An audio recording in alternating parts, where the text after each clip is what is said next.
한 무리의 관광객들이 버스를 타고 여행을 하고 있었다. 그런데 갑자기 버스가 웅덩이에 빠지고 말았다. 움직이지 않는 버스를 구덩이에서 빼내기 위해 사람들은 버스에서 내려 뒤에서 앞으로 힘껏 밀었다. 그런데 아무리 열심히 밀어도 버스가 꼼짝도 하지 않을 뿐 아니라 오히려 뒤로 밀려나는 것이 아닌가. 이상하게 여긴 한 승객이 뒤에서 미는 것을 멈추고 버스 앞쪽으로 가보고는 깜짝 놀라고 말았다. 버스에는 두 개의 문이 있었는데 대다수의 승객들은 앞에서 뒤쪽으로 밀고 있었고 반대로 다른 문으로 내린 일부 승객들이 버스의 뒤편에서 앞쪽으로 힘껏 밀고 있었던 것이다. 양쪽에서 미는 힘 때문에 버스는 움직이지 않다가 승객 대다수가 밀고 있던 앞쪽에서 미는 힘이 더 컸기 때문에 결국 버스가 뒤로 밀렸던 것이다. 우리의 인생을 버스에 비유한다면 버스 뒤쪽에서 미는 힘이 의식이며 버스 앞쪽에서 미는 힘을 무의식이라고 할 수 있다.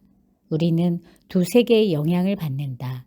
개인적 차원에서 우리가 원하는 것을 이루지 못하는 주된 이유 중 하나는 이와 같이 의식적인 의도와 무의식적인 욕구라는 두 개의 상반된 힘이 서로 저항하며 충돌하기 때문이다. 간단한 예를 들어보자. 누구나 한 번쯤 시험 전날 벼락치기 공부를 했던 기억이 있을 것이다. 시험 날짜가 다가오면 머릿속에서는 미리미리 하지 않으면 고생하는데, 지금 시험 공부를 해야 하는데 하는 생각을 하면서도 몸은 이미 텔레비전과 컴퓨터 앞에 앉아 있고 친구와 수다를 떨기 위해 통화 버튼을 누르고 만다. 이런 경우 공부를 하려는 의지와 시험의 긴장과 부담감에서 벗어나고 싶은 욕구가 충돌한 것이다. 대부분 공부를 해야 한다는 중압감에서 벗어나고자 하는 무의식적 욕구가 더 강하기 때문에 후회할 것을 알면서도 자신도 모르게 스마트폰을 만지작거리다가 무의미한 인터넷 서핑을 하거나 친구와 전화를 하게 된다. 즉, 내 의식적 바람과는 반대로 가는 자신의 행동을 발견하게 된다.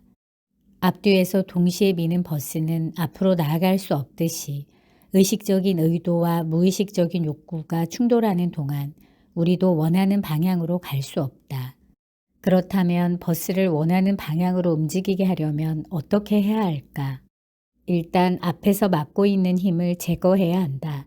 그러면 버스는 저절로 움직이기 시작할 것이다. 만약 앞에서 막고 있는 힘이 뒤에서 밀고 있는 힘과 합쳐져서 함께 버스를 밀기 시작하면 버스는 훨씬 빠른 속도로 원하는 방향으로 움직이게 된다. 즉, 자신의 의식적인 바람과 무의식적인 믿음이 일치할 때 자신이 진정으로 원하는 바를 실현할 수 있는 가능성을 높일 수 있다. 긍정적인 말을 하고 싶은데 자꾸 부정적인 생각이 떠오를 때는 어떻게 해야 할까? 이에 관한 재미있는 이야기 한 편을 소개해 보도록 하겠다. 어떤 스승에게 많은 제자들이 있었다. 그런데 유독 한 제자가 다른 제자들보다 특별한 섬김으로 스승을 모셨다. 그러나 스승은 그것이 진심에서 나온 것이 아님을 간파하고 있었다. 그래서 하루는 그 제자를 불러 다음과 같이 일렀다. 솔직히 말해 보거라. 나는 알고 있다. 나는 내가 진리를 찾기보다 어떤 이익을 추구하고 있다는 것을 잘 알고 있다. 그렇기 때문에 너의 모든 행동에는 진실과 성실과 순수가 묻어있지 않았다. 자신의 숨겨진 욕망을 감추고 생활하기가 얼마나 힘들었느냐. 이제 더 이상 자신을 괴롭히지 말고 솔직하게 말하거라. 자신의 속마음을 들킨 제자는 흠칫 놀랐지만 곧 마음을 수습하고 다음과 같이 솔직하게 말했다. 사실은 스승님에게 금을 만들어내는 비법이 있다는 소문을 듣고 제자가 된 것입니다. 그것을 저에게 가르쳐 주십시오. 왜 빨리 말하지 않았느냐.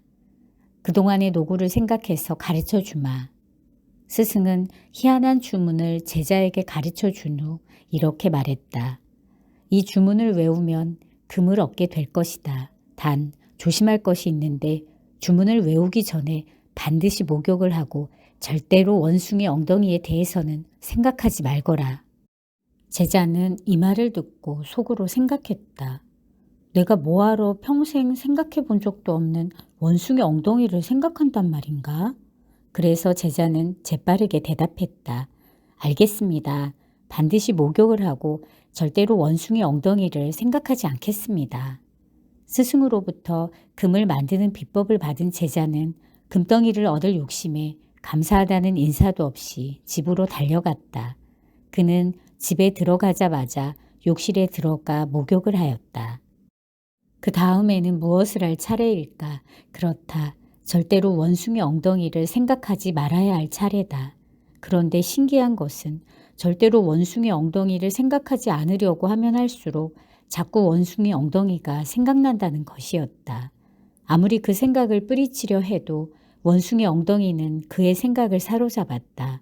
생각하지 않으려고 하면 할수록 세상의 온갖 원숭이 엉덩이가 욕실 안에 떠다니는 것 같았다. 개코 원숭이 엉덩이, 날다람쥐 원숭이 엉덩이, 긴팔 원숭이 엉덩이, 침팬지 엉덩이, 오랑우탄 엉덩이. 그는 견딜 수가 없었다. 제자는 곧바로 스승에게 뛰어가 금을 얻지 않아도 좋으니 제발 원숭이 엉덩이를 없앨 방법을 가르쳐 달라고 애원했다. 이 이야기처럼 우리의 두뇌 특성상 부정적인 생각을 떨쳐버리려고 노력하는 것은 그다지 도움이 되지 않으며 오히려 역효과를 불러온다. 우리가 어떤 생각을 억제하려고 노력할수록 우리는 그 생각에 더 집착하게 된다. 부정적인 생각을 극복하기 위해서 생각을 억제하는 게 정답이 아니라면 어떻게 해야 할까? 성인이 되어도 뇌세포가 성장한다는 사실을 밝혀 화제를 낳은 일본의 한 뇌과학자는 인간의 뇌는 두 가지 일을 동시에 처리하는 능력이 약하다고 한다. 즉, 우리의 의식은 긍정적이든 부정적이든 한 번에 한 가지 생각밖에 할 수 없다는 뜻이다. 이러한 두뇌의 특징을 활용해서 우리는 어떤 생각을 할 것인지 선택할 수 있다. 마치 리모컨으로 TV 채널을 바꾸듯이 부정적인 생각이 떠오를 때 긍정적인 기억과 생각을 떠올리고 이에 초점을 맞추기 시작하면 부정적인 기억은 자연히 밀려나게 된다. 잠시 자신이 두려워하는 것들을 떠올려 보자. 거절에 대한 두려움, 실패에 대한 두려움, 혼자 남겨지는 것에 대한 두려움. 살아가면서 우리는 과거에 일어났거나 현재 일어나고 있는 일을 두려워하기보다는 미래에 일어날지도 모를 일을 상상하며 미리 두려워한다. 쉽게 말하면 거절 자체보다 거절당할까봐 두렵고, 실패 자체보다는 실패할까봐 두렵고, 아픔 자체보다는 아플까봐 두려워한다. 실제로 일어나지도 않은 일, 어쩌면 절대 일어나지 않을 일을 미리 두려워하는 것이다. 우리는 이러한 두려움들 때문에 스스로가 창조한 한계 속에 갇혀 살아가게 된다. 그렇다면 이런 두려움을 어떻게 극복할 수 있을까? 행운 부자 사이토 히토리 씨는 미래에 대한 두려움을 극복하는 법에 대해 다음과 같이 말한다. 미래에서 오는 것은 반드시 해결할 수 있습니다. 자신이 해결할 수 없는 문제는 찾아오지 않습니다. 왜냐하면 미래로부터 찾아오는 것은 천명이기 때문이지요. 이 문제를 한번 풀어보라고 하늘이 문제를 내는 것입니다. 하늘이 내는 문제는 전부 스스로 풀 수 있습니다. 문제가 생기거나 고민거리가 생길 때는 반드시 답도 같이 생겨난다고 합니다. 문제나 고민이 생긴다는 것은 답도 동시에 이미 있다는 얘기죠. 우주는 음과 양이 반드시 세트로 되어 있어서 문제가 음이라면 답은 양, 문제만 있는 경우는 없습니다. 언어 습관의 심리학으로 저명한 사토 도미오 박사는 미래의 두려움을 다룰 수 있는 세 가지 법칙을 다음과 같이 소개한다. 법칙 1. 내게 일어난 일은 뭐든지 내게 도움이 된다. 법칙 2. 내게 일어난 일은 뭐든지 내 힘으로 해결할 수 있다. 법칙 3. 내게 일어난 문제를 해결하는 방법은 예상치 못한 곳에서 발견된다. 미래가 두렵거나 이미 문제가 발생했거나 일이 잘 풀리지 않을 때는 위의 세 문장을 소리내서 읽어보자. 마음이 편안해지고 어느덧 솟아오르는 자신감을 느낄 수 있을 것이다. 심리학자 칼 융은 자신이 되고 싶은 인간상에 대해 다음과 같이 말했다. 나는 선하기만 한 사람이 되기보다 온전한 사람이 되고 싶다. 온전함이란 빛과 어둠을 모두 포함하는 것이다. 어두운 그림자란 우리가 외면하거나 숨기고 싶은 자신의 또 다른 모습을 의미한다. 행운을 창조하고 싶다면 지금 당장 이렇게 말해보자. 내가 어떤 모습이어도 난 있는 그대로의 내가 정말 좋아. 행복해. 지금의 내가 최고야. 오늘은 행운은 과학이다 라고 얘기하고 있는 책 행운 사용법과 함께 했습니다. 이 세상 최고의 행운아는 자신의 운을 믿는 사람이다 라는 독일 속담이 있고요. 또한 행운은 믿음의 크기에 비례한다고 합니다. 우리에게 다가올 행운을 믿고 또 기대해 보면서 지금까지 일곱 빛깔 책 이야기였습니다. 감사합니다.